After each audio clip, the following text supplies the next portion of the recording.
3 years ago, our Board of Education approved up to a $5 million digital technology initiative for Owensboro Public Schools. This was to be a take-home laptop computer for all students in grades 5 through 12. In doing research, we found that a lot of districts invested a lot of money in technology and expected magical results just from purchasing the technology. After researching, we determined that we needed to invest in people and make sure that the curriculum matched the technology. And so we used our stimulus funding, about $2.5 million, rather than hiring teachers that we would later have to non-renew because the stimulus money had ended.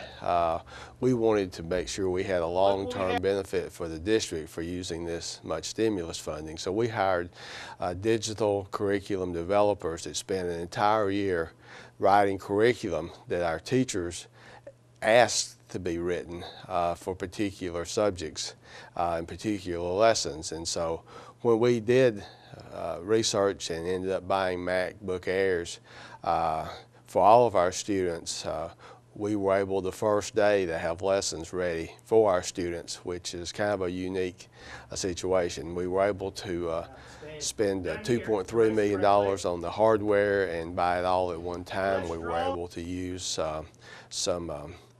get State Department approval for transferring some money from excess funds in our building fund to make this purchase, although our board was committed to using general fund surplus revenue if that was necessary, because we felt it was important to give all of our students the technology at the same time, so all of our teachers could expect that all of their students would have the technology, and so we could make a big conversion and hopefully a successful conversion to digital curriculum.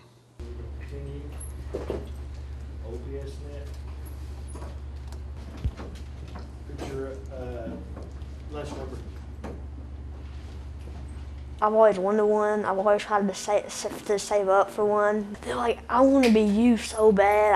Now I just want to switch schools. It's much easier and it's much faster, so you would get more work done than you would sitting there writing in class. Everybody open up Microsoft Word. It takes you away from the sage on the stage mentality of teaching and really puts you more as a facilitator. It's more individualized learning. The student can work at their own pace. Education portal. Laptops and social studies allow children to go anywhere in the world without buying a ticket. If they want to research a country in South America, they simply Google, for example, Brazil and maybe the Amazon rainforest. If they need to reteach, there's a lesson they can reteach the lesson if they didn't get it. The students are a lot more on task. They enjoy the laptop, so therefore they will stay on task. Beginning at a young age, if we can introduce this technology to our students, we can help better prepare them for the world that they're going to be living in. When they do get to high school, they know what they're doing, and when they get to college, they're prepared and ready. Yes or no? Yes. Yes. Now how come